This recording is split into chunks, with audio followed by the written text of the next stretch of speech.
Hey now, everybody. Hey now, what's up, ladies and gentlemen? Hot Takes. It is your Tuesday edition. That is August the 8th, 2023. We had to move our camera because I say we had to move. I bumped the camera. Okay, so for those of you watching the visual side of this, I had to move it back to where it was. It was in the perfect spot where I didn't deal with any fuzziness or whatever. But this is such a decent quality camera that it focuses in and out on its own. I don't know how to stop. I'm not a cameraman. I don't know how to fix it. If it goes out of whack, I just clap my hands like that. So I hope you guys got to check out the show today. I covered a lot of ground about a lot of important things that nobody was really talking about until later this afternoon. It was like all of a sudden people got their hands on this story, which should be of the utmost importance when it comes to politics and it comes to the future of this country. Okay? It's as simple as that. By the way, has anybody noticed... I said this on the show.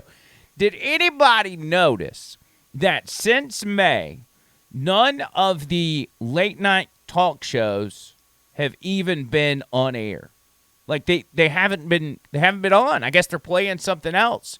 The writer's strike has kept the obnoxious left-wing late night host silent for 3 months, and nobody even noticed.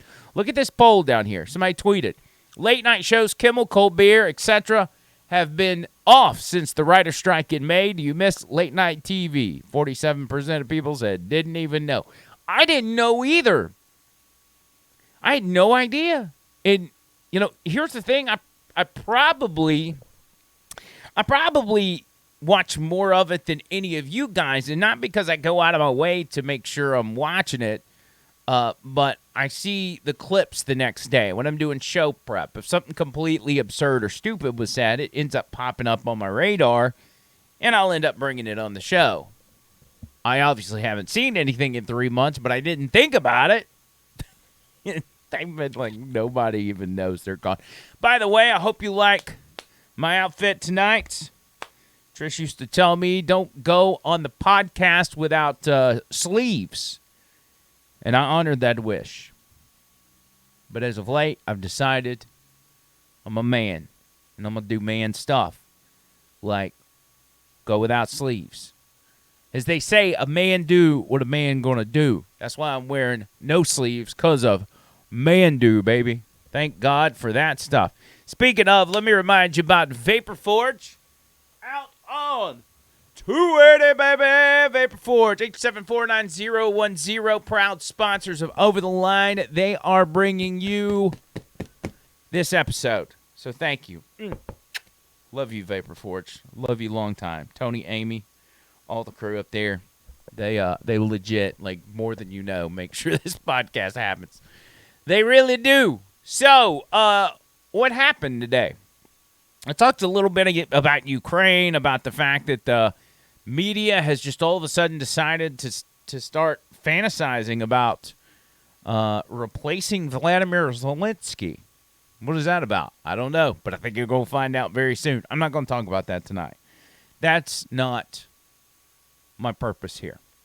My purpose here is two things. The first thing I talked about on the show was Gold Star families. The Gold Star families that were in California yesterday sharing their experiences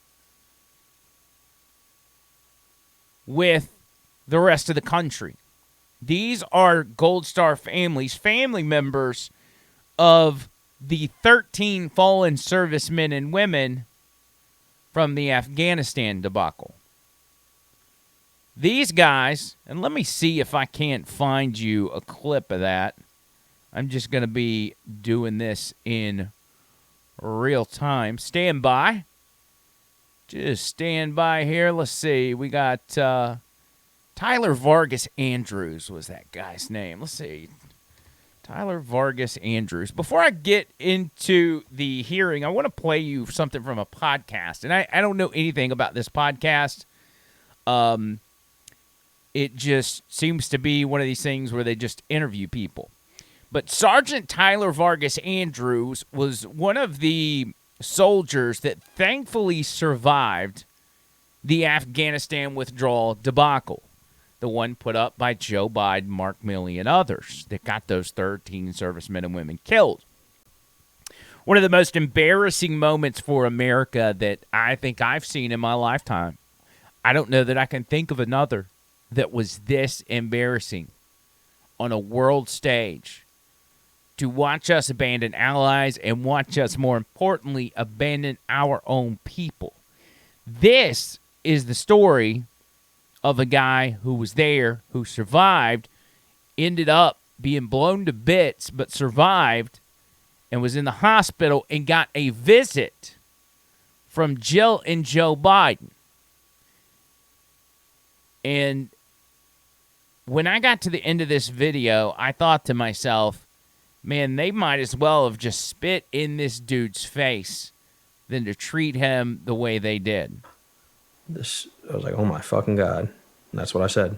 And the Secret Service dude just like beat red, like trying not to laugh. And I was like, fuck. And this dude, like 2 minutes later, he walks in with him and Jill Biden and their little entourage of people and like a photographer. And right away, like, remember him coming up to me, trying to shake my hand, like, try to shake my right hand. And I look at him, and I'm like, I don't have an arm. And my left arm is in this big-ass cast with this giant orange fucking foam block around it. I completely immobile. All I can do is move my head. My arm's gone. I'm like, I don't have an arm. And he says, oh, and, like, kind of stands up. And then, like, goes over to reach for my fingers, because about an inch of my fingers are showing, and just like grabs my fingers. Doesn't greet me or anything, just that's what happened, just grab my fingers. And I was like, okay, that's weird. And, you know, almost immediately starts talking like about how their son served in the military. Doesn't say anything about what happened, starts talking about how their son served in the military. And my mom is just like, she's furious at this point. And they're like taking pictures and stuff. And she's like, my mom said this, she was like, I don't give a fuck. I don't care what you guys fucking do. She's like, you better take care of him for the rest of his fucking life. And like, she said that. And I'm sitting there, and he comes over to me, and he leans over me. I have a picture of this to prove it. I'll show you this picture that I have. It's a pretty funny picture. He leans over me, and he's like this close to my face, and he's like, what do you want? And I said, what do you want? Yeah, he said, what do you want? I said, what? He said, what do you want? And I'm just like confused. I just got blown up. I just fucking saw my friends die next to me. I'm like, I just want to be myself. And he's like, huh? And my mom's furious. And she's like, he said he just wants to be himself. He just wants to be him. He said he just wants to be me. And he goes, oh, okay. And they just continue to talk about everything but what just happened. And then they just ushered him out of the room. He didn't know what to say. They ushered him out of the room, and that was that. And my mom tried multiple times to get help from them, reaching out to the First Lady and try to get some legislation passed for caretakers like herself who own businesses who don't get any financial support for helping their fucking service member that just got his whole life torn apart. And she wanted to help other caretakers in the future have, because there's certain amount of money that you can get as a caretaker depending on what you do, and or help, but it's a process. And so she was working through that, but she wanted to pass legislation for future caretakers to help get, like, hey, if you run a business and you need to come take care of your son who fucking, served their fucking country and just got blown up, like, you can do that and not have to worry about financial shit for a little bit, you know what I mean? And so she was trying to get help with that, and they just pretended to help. They kind of just fucking brushed her off. They just brushed her off. Pretended to help, gave him the runaround, said, oh, we're going to talk to this person, we're going to talk to that person. The audacity of these people. For Joe Biden, God bless his son, to give this old, worn-out story of my son Bo was in Iraq. My son Bo was in Afghanistan. He served the military. And to shape it in a way that Bo went through what these people went through. Like Bo lost his life or gave his life defending the country. And no disrespect to the guy. I mean, it's not like he's his brother Hunter Biden. And if anything, Bo probably deserves more sympathy than anybody in that family. But he might as well, Joe Biden might as well just spit in this guy's face. To get up in his face, to get this close to his face and say, what do you want? What do you mean, what does he want? He'd like some answers, I'm sure. Sure sounds like his mom would like some answers. And if you recall, when those 13 service members that made their way back in flag-draped caskets, do you remember what Joe Biden was doing? That's right. He was sitting there checking his watch the entire time, wondering, when's it time for ice cream? Wonder if it's nap time. We say that in a joking manner because Joe Biden's old and feeble and can't really care for himself. But that's no excuse for this guy to act like he wanted to be somewhere else. As 13 men and women came back in caskets directly because of decisions that he made. Directly because he was more concerned with the political W than taking care of these people and doing the right thing. There was another mom by the name of Cheryl Rax. She is the mother of Corporal Dylan Merola. Dylan Merola did die in the Afghanistan withdrawal. And out in California, this is what she had to say yesterday. When Joe Biden, our elected president, entered the room, when he approached me, his words to me were, my wife Jill and I know how you feel. We lost our son as well and brought him home in a flag-draped coffin. My heart started beating faster, and I started shaking, knowing that their son died from cancer and they were able to be by his side. Also wondering how someone could honestly, be so heartless to say he knew how I felt a little over 24 hours and learning of my son's death. After this encounter, I have never had any personal correspondence, nor has my son been honored or his name spoken by this commander-in-chief or his administration on what I feel is because of their failures and poor planning to exit our troops from Afghanistan. None of us could imagine what that mother went through on that day or has gone through in the days after that. We all remember watching that go down on TV. We remember watching the Afghan nationals clinging to the side of a plane just because they knew the Taliban is in control. America had officially handed an entire country over to a terrorist organization. Even they knew what was happening was wrong. But we're supposed to believe that the Biden administration was doing what they thought was right. They were doing what they thought was going to be a political win for Joe Biden early on in his administration. As Barack Obama once said, elections have consequences, and I don't know of an election that has had greater consequences than this one on multiple fronts, but especially the lives of these servicemen and women. Here's a father of another fallen hero, Darren Hoover. He is the father of Darren Hoover. They have the same name. I think he sums it up perfectly in how all of these people feel.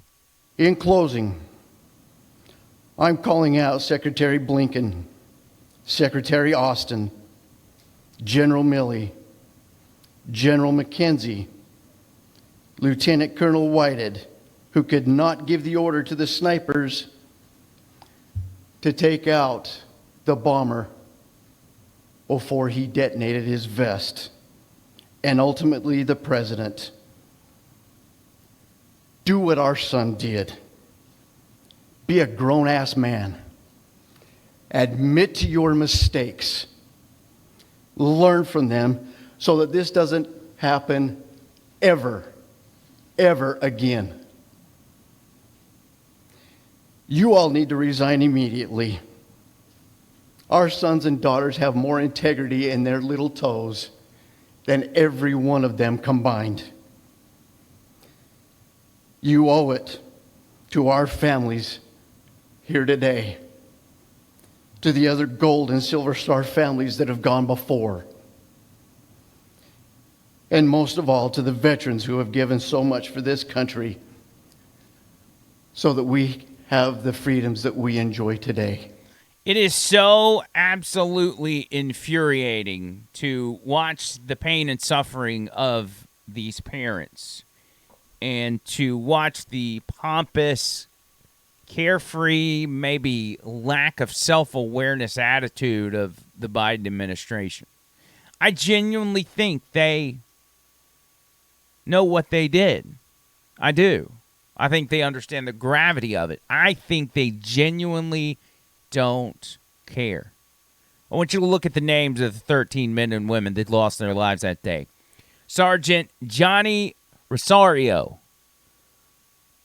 Johnny Picardo, Sergeant Johnny Picardo, Sergeant Nicole Gee, Staff Sergeant Darren Hoover, Corporal Hunter Lopez, Corporal Dagan Page, Corporal Humberto Sanchez, Lance Corporal David Espinoza, Lance Corporal Jared Schmitz, Lance Corporal Riley McCullum, Lance Corporal Dylan Marola,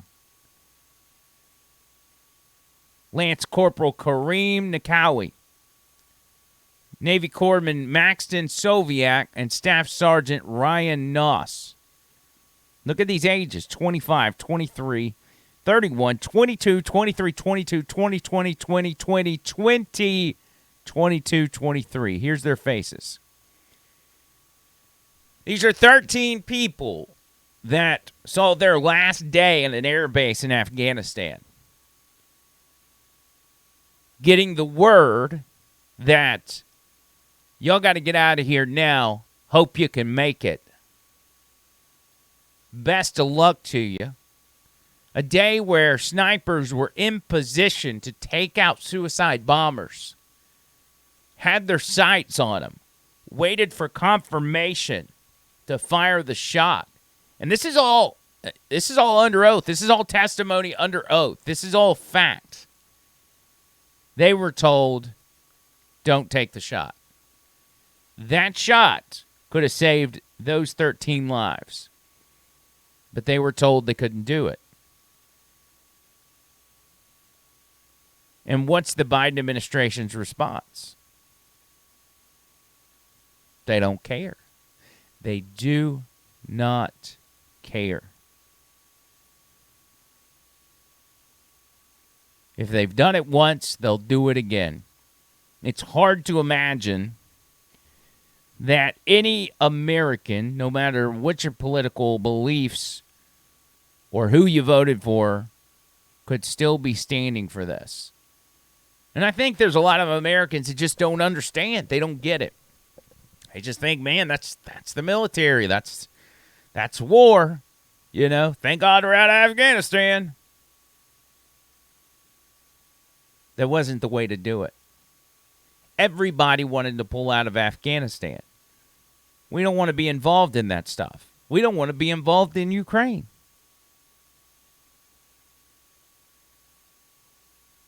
But for a political win, I think every one of us would be willing to trade a current occupation still in Afghanistan without a plan of drawing out to have those 13 men and women back.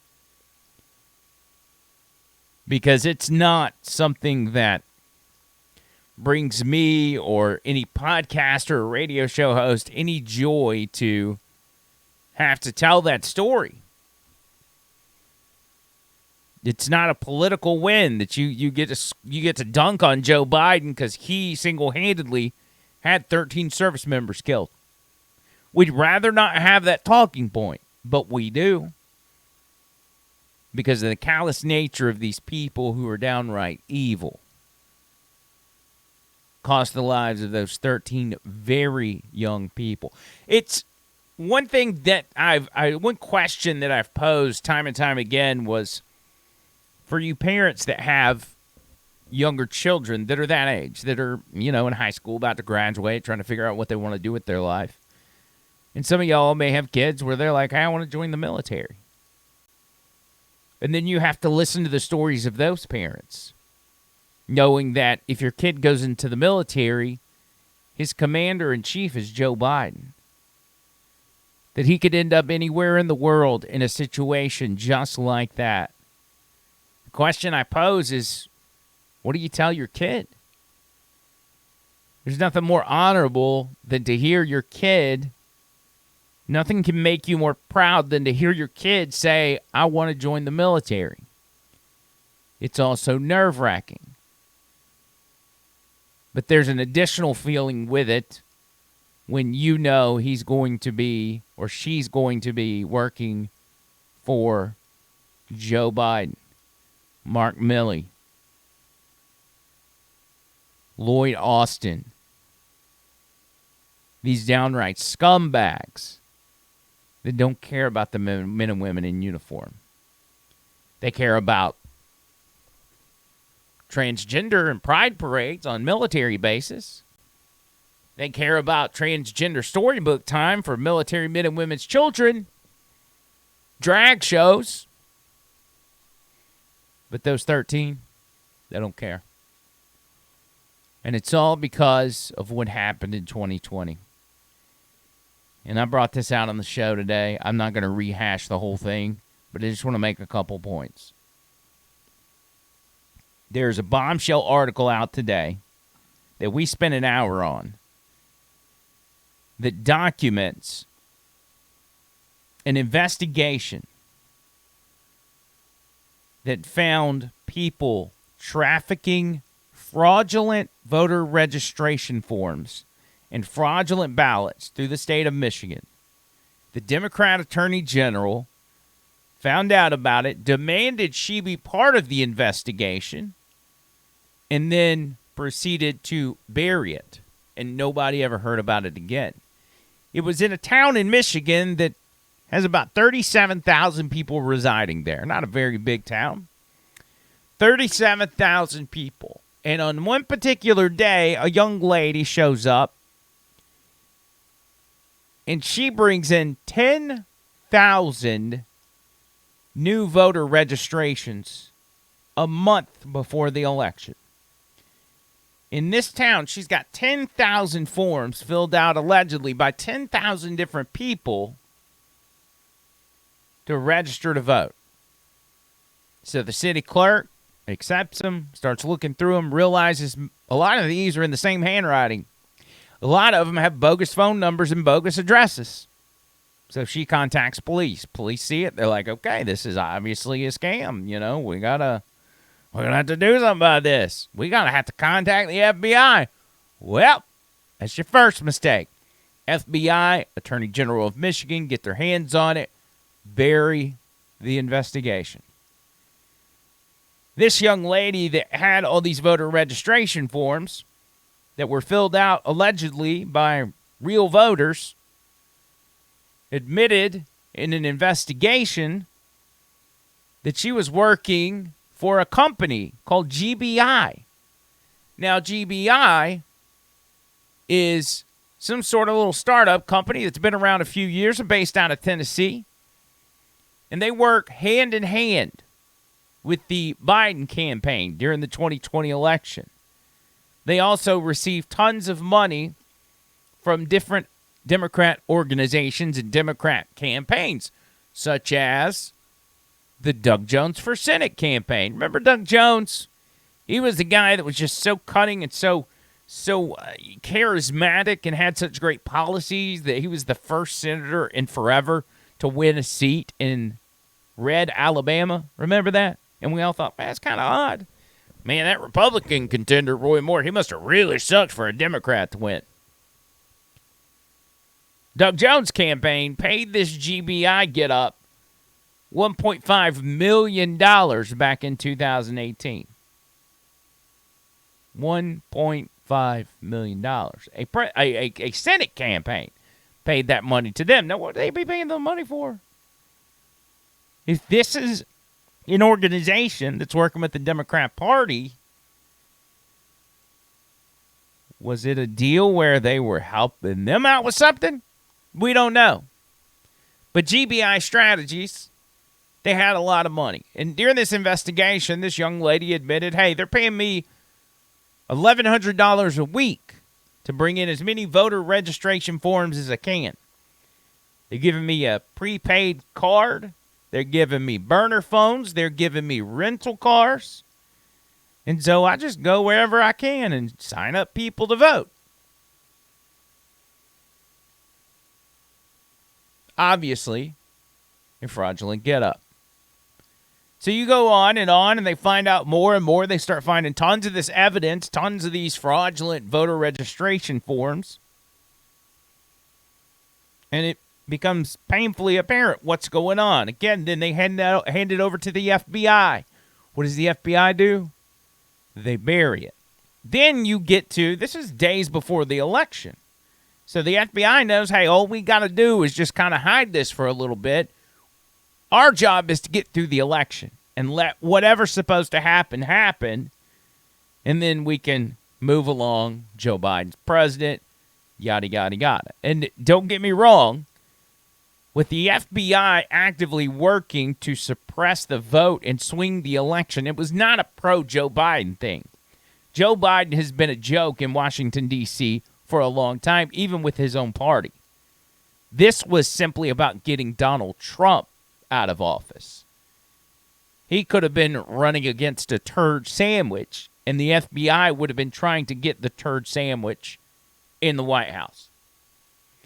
Then you move your way to Election Day in Detroit, shutting down voting centers in Atlanta, pulling briefcases out from under tables.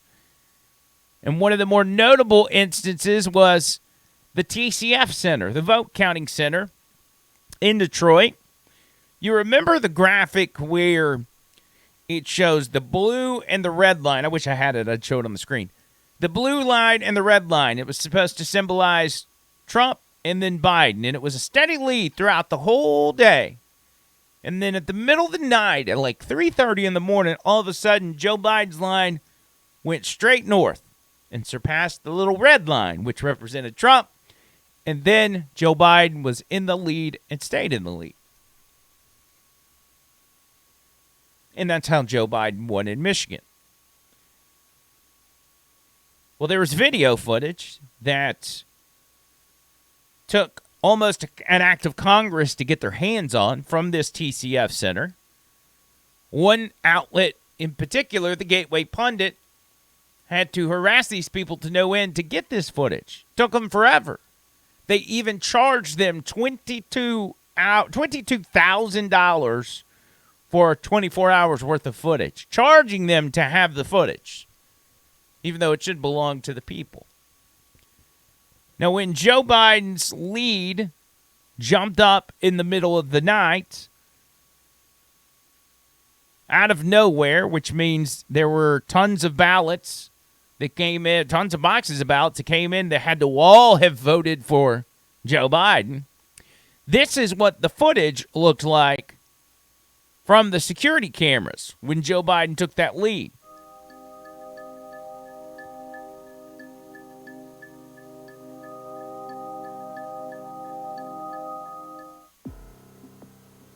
A black Hyundai Elantra with a Pennsylvania license plate pulls up at 3:11 a.m. Kind of a weird time on election night to be showing up at the vote counting center. But nonetheless, they pull up, they back in. There's the registration. Oh, it's registered as a rental car. Then a man comes out and something is exchanged between the driver and the man at 3:17 a.m. Again, kind of early in the morning, especially when you send everybody home.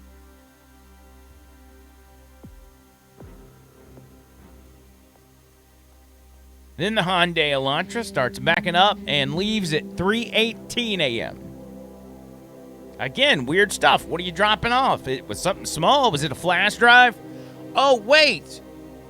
Here comes a cargo van. What's a cargo van doing here? After 7 minutes, a cargo van pulls in after the Hyundai leaves. 3:25 a.m. is where we're at now. So the van pulls up. I'm just giving you play-by-play for those of you that are listening to the audio version.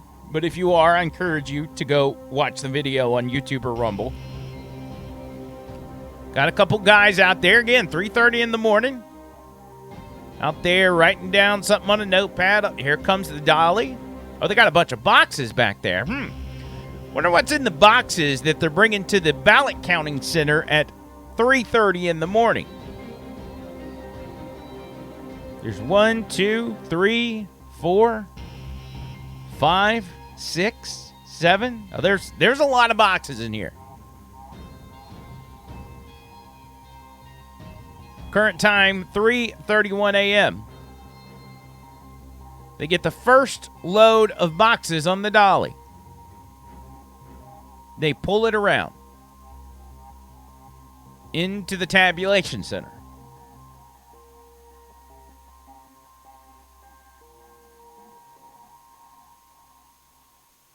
And again, make note that these vehicles are out-of-state license plates, which seems kind of weird, especially when you vote in an election, even a national election. It's all done in-state, so I don't know why you'd be bringing out-of-state people, but nonetheless, that's what's going on.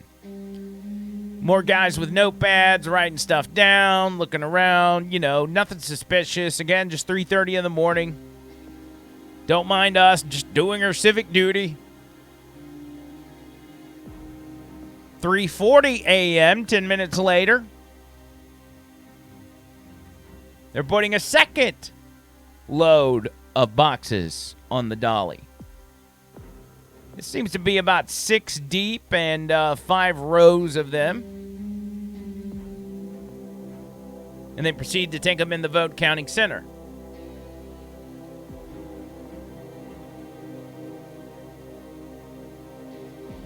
Notepad guys come out again. Got their little mask on like they like it. Look in there. Did we get all the boxes?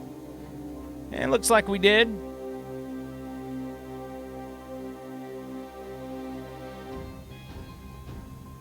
Driver comes back out. Pulls the rest of the boxes out. Closes the van. Load number 3 at 3:46. Being put on the dolly.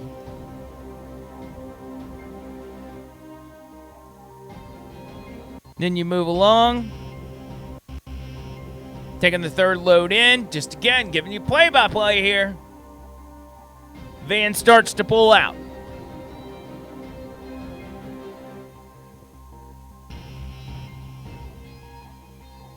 We're currently at 3:51 a.m.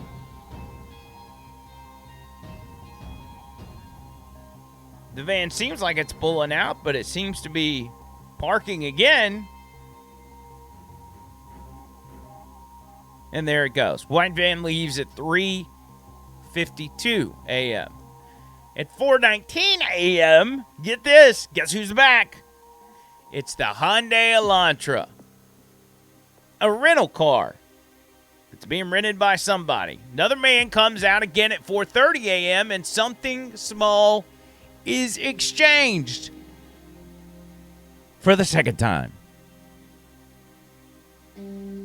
What could that be? Is he bringing him a snack? Is he bringing him some Carly Russell Cheez-Its? Nobody knows. Surely it's nothing shady during one of the most consequential elections in history. So the white van arrives back at 4:31 and the Elantra leaves.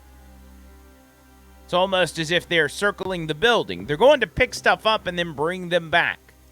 The white van has another load of ballots. Now, where's the white van getting all these ballots at 3:30 in the morning? That's a good question that should be asked, but if you ask it, you are, that's right, a QAnon conspiracy theorist that are threatening an insurrection.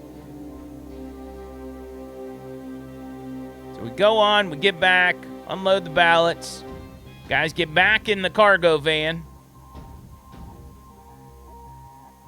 Van leaves at 4:57 a.m. Says the Biden ballot van made made 2 stops in the TCF Center late at night on November 4th. The van was then escorted by a suspicious vehicle, the Hyundai Elantra. Per our research, the vehicle was there on an official capacity. This was omitted in the sworn testimony or the sworn affidavits by Detroit officials. Now, why would Detroit officials omit that little bit of information?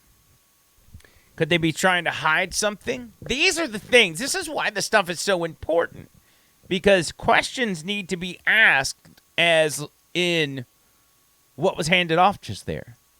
Well, where is it? Can we look at it? Can you confirm to us it is what you said it was? Where were all these ballots coming from? Where's the chain of custody? All of that stuff was missing from very important places in the 2020 election. But instead of being able to get those answers, you were told to shut up. You were told to zip it, that you're not allowed to talk about these things. And I have an incredible frustration with GOP candidates, and I may get into this tomorrow, but GOP candidates that refuse to call this stuff for what it is. Ron DeSantis is at the top of that list. He's number 2 in the race. He should be screaming from the rooftops, fix these elections. In this NBC exclusive interview I played on the radio show today, he brushes it all off and says, Joe Biden won. Guess what, Ron DeSantis? Saying Joe Biden won is going to get you nowhere. You want my opinion on it? I think Ron DeSantis is done. If you want to keep pretending like you're going to win, by all means, waste all the money. But when you're ready to unify the Republicans, unify conservatives, hop off the DeSantis train and get behind Trump and help fix these elections. The millions of dollars that are being spent by Pence, by DeSantis, by Chris Christie, by Tim Scott, is money and resources wasted on fixing these elections.